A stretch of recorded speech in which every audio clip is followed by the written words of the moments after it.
ಹಿರಿಯ ವಕೀಲ ಫಾಲಿಯಸ್ ನಾರಿಮನ್ ನಿಧನ ಹೊಂದಿದ್ದಾರೆ. ವಯೋಸಹಜ ಕಾಯಿಲೆಯಿಂದ ಬಳಲ್ತಾ ಇದ್ದರು ನಾರಿಮನ್. ಬಹಳ ಅದ್ಭುತವಾದಂಥ ವ್ಯಕ್ತಿತ್ವ ಅವಿನಾಶ್. ಒಂದು ಸಂಗತಿಯನ್ನು ನಾವಿಲ್ಲಿ ಜ್ಞಾಪಿಸ್ಕೊಳ್ಳೇಬೇಕು. ಹಿಂದೆ ಈ ಸಿದ್ದರಾಮಯ್ಯನವರು ಮುಖ್ಯಮಂತ್ರಿ ಆಗಿದ್ರಲ್ಲ ಈ ಹಿಂದಿನ ಅವಧಿನಲ್ಲಿ, ಆವಾಗ ಒಂದು ಇನ್ಸಿಡೆಂಟ್ ಆಗೋಯಿತು.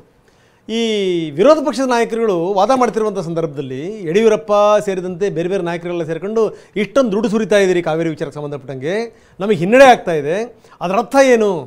ಎಲ್ಲೋ ಕಡೆಗೆ ಏನು ಅಂತಂದರೆ ಈ ನಮ್ಮ ದುಡ್ಡನ್ನು ತಗೊಂಡೋಗಿ ಅಲ್ಲಿ ಹಾಕ್ತಾ ಇದ್ದೀರಿ, ವಕೀಲರು ಸರಿಯಾಗಿ ಕೆಲಸ ಮಾಡ್ತಿಲ್ಲ ಅಂತ. ಇದು ನಾರಿಮನ್ ಅವ್ರಿಗೆ ಗೊತ್ತಾಯಿತು. ನಾರಿಮನ್ ಅವ್ರಿಗೆ ಗೊತ್ತಾದ ತಕ್ಷಣ ಅವ್ರು ಹೇಳಿದ್ರು, ಯಾವುದೇ ಕಾರಣಕ್ಕೂ ಕರ್ನಾಟಕದವ್ರು ಬಂದು ನಮ್ಮ ಮನೆ ಭಾಗದಲ್ಲಿ ತುಳಿಬೇಡಿ, ಇನ್ಮೇಲಿಂದ ಕಾವೇರಿ ವಿಚಾರಕ್ಕೆ ಸಂಬಂಧಪಟ್ಟಂಗೆ ನಾನು ವಾದ ಮಾಡಲ್ಲ ಅಂತ ಅಜ್ಜ ಫುಲ್ ಹಠಾಡೋದು ಕೂತ್ಕೊಂಡ್ಬಿಟ್ರು.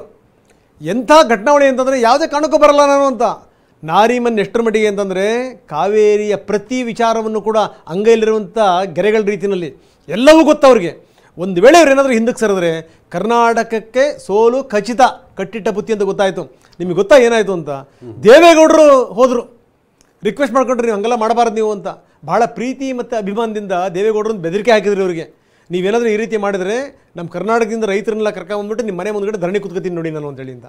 ಅನಂತಕುಮಾರ್ ಆಗಿನ ಸಚಿವರು, ಕೇಂದ್ರ ಸಚಿವರು ಮಾತಾಡಿದ್ರು, ದಯವಿಟ್ಟು ಯಾವುದೇ ಕಾರಣಕ್ಕೂ ಆ ರೀತಿ ಮಾಡಬಾರ್ದು ನೀವು, ನಿಮ್ಮ ಸೇವೆ ನಮಗೆ ತುಂಬ ಅಗತ್ಯ ಇದೆ ಅಂತೇಳಿ ಅಂತ. ರಾಜ್ಯದ ಮುಖ್ಯಮಂತ್ರಿ ಆದಂಥವರು ಸಿದ್ದರಾಮಯ್ಯನವರು ಮಾತಾಡಿದ್ರು, ಯಾವುದೇ ಕಾರಣಕ್ಕೂ ಈ ರೀತಿ ನಿರ್ಧಾರ ಮಾಡಬಾರ್ದು, ಏನೋ ಅಚಾತುರ್ಯ ಆಗೋಗ್ಬಿಡ್ತು ಅಂತ.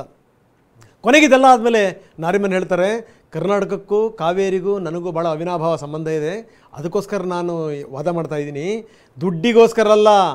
1/3 ದುಡ್ಡು ಕೂಡ ಬರ್ತಾ ಇಲ್ಲ ನಿಮ್ಮಿಂದ.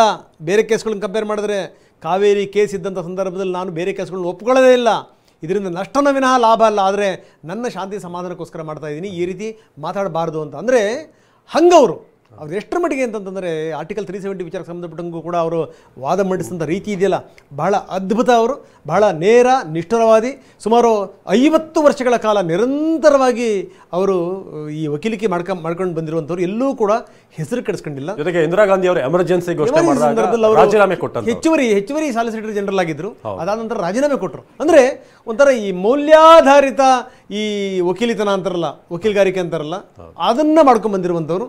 ಭಾಳ ಅದ್ಭುತವಾದಂಥ ಒಂದು ವ್ಯಕ್ತಿತ್ವ ನಮ್ಮಿಂದ ದೂರ ಆಗಿದೆ ಅನ್ನುವಂಥದ್ದು ಇದೆಯಲ್ಲ, ಅದು ನಿಜಕ್ಕೂ ಬೇಸರದ ಸಂಗತಿ.